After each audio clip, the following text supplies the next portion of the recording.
Have you got a BMW, specifically an X Series, that you just can't quite get the rattling and the popping out from the rear section? You've adjusted the hatch, that's not it anymore. You've looked under the car, you don't see anything loose. Well, here's most likely your problem. A worn out rear shock. All right, and this is what the wheel movement looks like before replacing the old worn out shocks.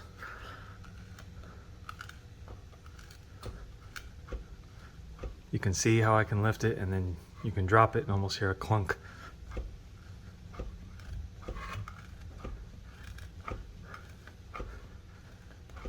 And you're gonna see, after we replace that old nasty worn out shock, how tight it is. Stay tuned. Okay, next, lift up your panel here, and you're gonna pry out two of these. There's one here, and there's one here as well. Actually, there's three. And this, and when you get this out of the way, you then can see the top of the shock mount. If you're lucky, you don't even have to pry, just use your fingers. And now we can see the top of the shock. Really, one of two ways you can go from here. One is if you want to take the entire shock and mount assembly out, you take off the 16mm nuts on those three studs, and that'll drop the entire assembly down for you. Or if you don't need to take the mount out, you can just put an 18mm wrench on this nut, throw the appropriate sized hex wrench in there to hold the top of the shock stud from turning, and take that out. That'll let the shock come down while leaving the mount in place. If you suspect that you might have a bad mount, just go ahead and take the whole assembly out. That's what I'm going to do on this one, just because I've not taken it out. I'm the third owner. I just want to see what it looks like. But if you're in a hurry, you already know that all your other hardware is good, just go ahead and loosen this up and do it that way.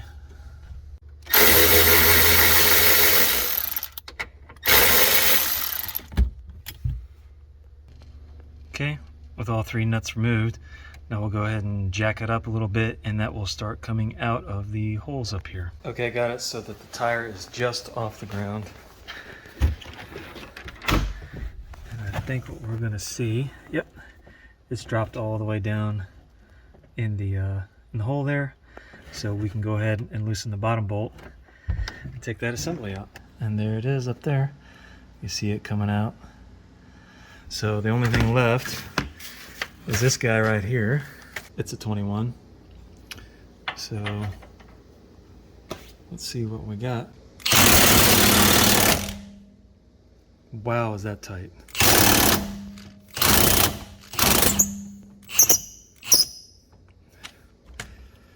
You're gonna have a big boy to get that one broke loose. Okay, and before I get too far, don't forget, as I almost did, to take this clip off that holds this brake line out of the way. That is attached to the shock, and as far as I know, it's probably the only real difference between the left and right sides as you order these. From wherever you order them from, with the Bilsteins, the B4s, to match the struts that I put on the front of this car. And who doesn't love Bilsteins? I mean, they're just great. Finally got the crazy thing out, and then that comes right out. Now, whenever we hit the Ugga-Duggas, this bolt should come out and everything should drop down and probably either smack my hand or hit me in the face.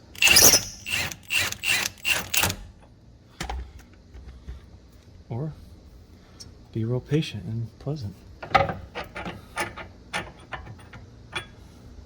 Man, that sucker was in there tight. I'm definitely going to anti-seize that when I put it back in there. I don't want that guy breaking off. Okay, and then this thing comes straight down. And this, my friends, is what it looks like. And we got a little gasket up there, but that's in good shape. Yeah, you know, and I don't expect that this is in terrible shape, but when it's a car that you don't know, new to you, whatever, why not? So I can see that if you know you don't want to mess with this, the top shock mount, it would be a far faster job just to go ahead and take this this nut off here while it's in the car. You leave the mount in place, because You know, I'm sure that's going to be a pain getting all that stuff, getting all those holes lined back up. It's not rocket science, it's just a BMW. Right? I don't think I'm going to be able to really emulate this for you well, but where I think the popping comes from is inside this mechanism. You can hear that, I'm sure. And when this is bolted to the car, it's going to amplify itself, you know, back there in that hatch area. And while I did indeed have a very loose hatch on this car when I bought it, and I've got a video on how to adjust that, it didn't get rid of all the popping. And one thing leads to another. You look in suspension parts over. I know BMWs pretty well. One of the classic signs on them is when the shocks or struts are worn out, you get rattling and popping. So look at these, and these are OG. 105 or 6,000 miles on this car now. It's time to go. Okay, the combo here is an 18mm wrench and a 6mm Allen wrench.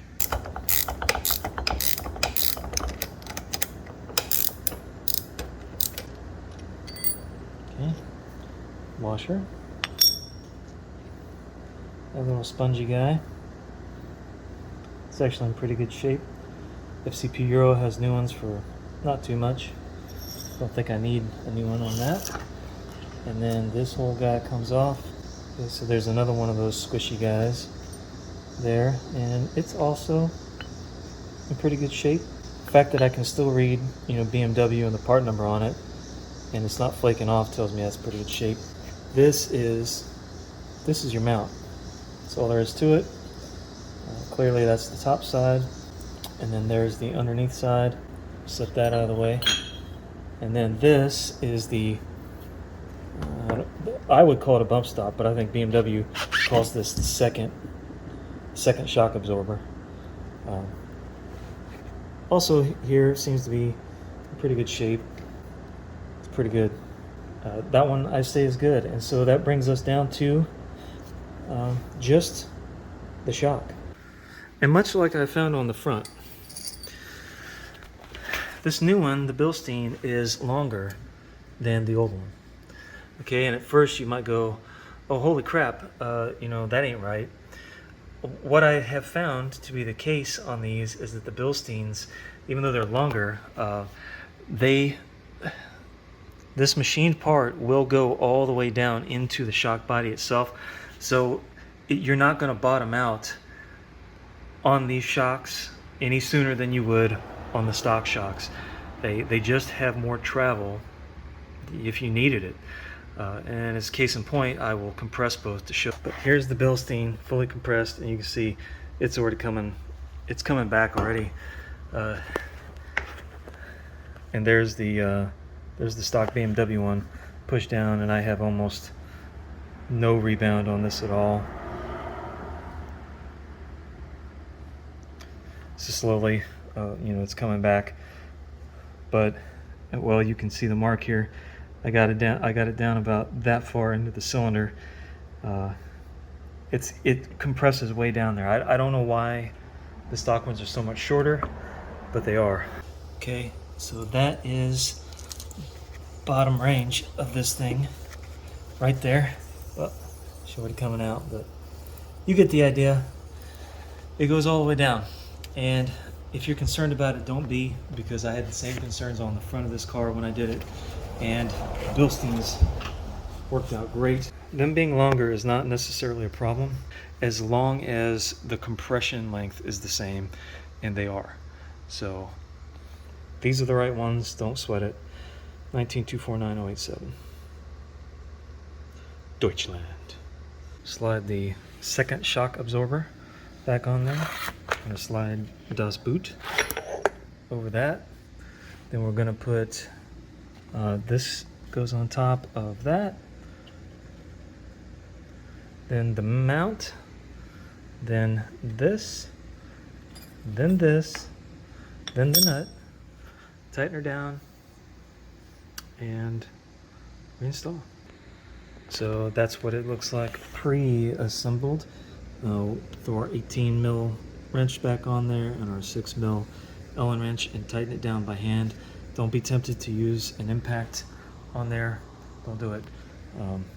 I have done it before. I think I got away with it, but if you start using an impact, you can mess up the valving in the shock body.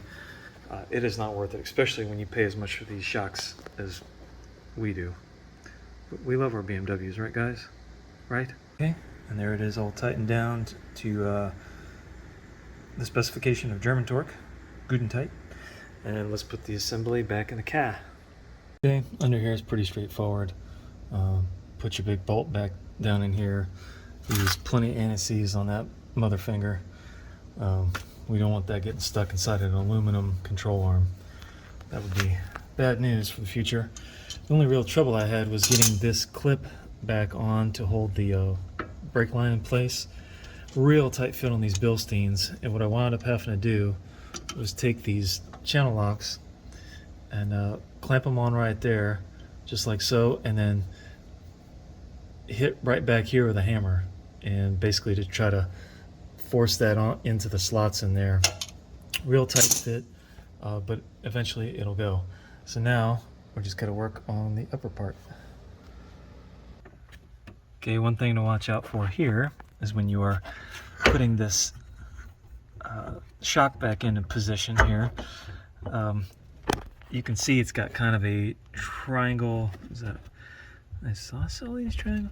Anyway, this point up here is further from there and there than those two are from there, and whatever kind of triangle that is, make sure that you've got the mount lined up with the studs pointing the right way as it goes up in there, because if you don't and then you put the bottom bolt in, you cannot twist the top mount far enough once it's up here in order to spin it around to get it oriented. And if you don't know what I'm talking about, if you do this wrong, then you will know exactly what I'm talking about. So once you get that oriented correctly, try to get at least one of the holes lined up here, and then let the jack down slowly, just a little bit at a time, so that, there you go, so that you don't let the car down onto the shock assembly, onto the shock mount, and then bugger up these studs. Make sure you let it down a little bit at a time until you get everything lined up. Get them in there.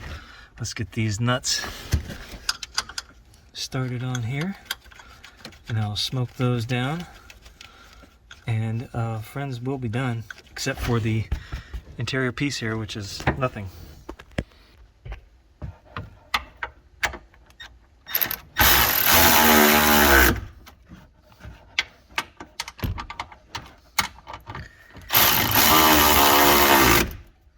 Okay, all three of them tucked in. Let's get these guys back in their holes.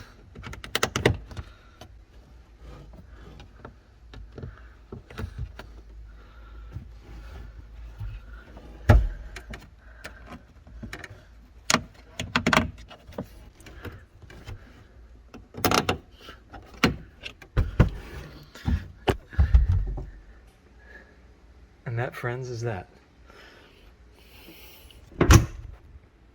Now I'll attempt to show you just how much tighter the suspension is with that new shock on there. Remember, before we had pretty easy up and down bounce on this wheel.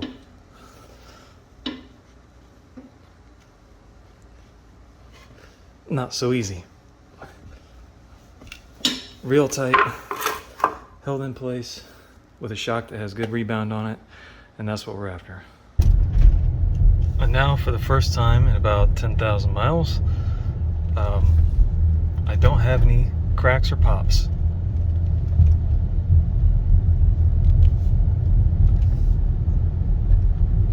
Well, it's a BMW, you're always going to have some creaking of the wonderful plastic they put in here, but pretty quiet right now, pretty smooth. I'm very happy with that. So, that's it. If you cannot get that last bit of rattling popping out of the back of your X5, or your E70, or of whatever fashion, look at those rear shocks. That's probably it. Alright, so that video basically showed the passenger side shock replacement. I just did the driver's side, and I did it, well, I've already put these back in, but I did it just by taking out that I left the shock mount in place and just used the 6mm Allen wrench and then the 18mm ratcheting wrench, and just dropped that top nut off and left the 3 nuts for the mount in place. And I got the whole thing done in less than 15 minutes. That's definitely the way to go. Unless you just want to see the condition of your shock mount or you think there's a problem there, no real reason to take it off. Much faster to do it that way. Good luck, fellas.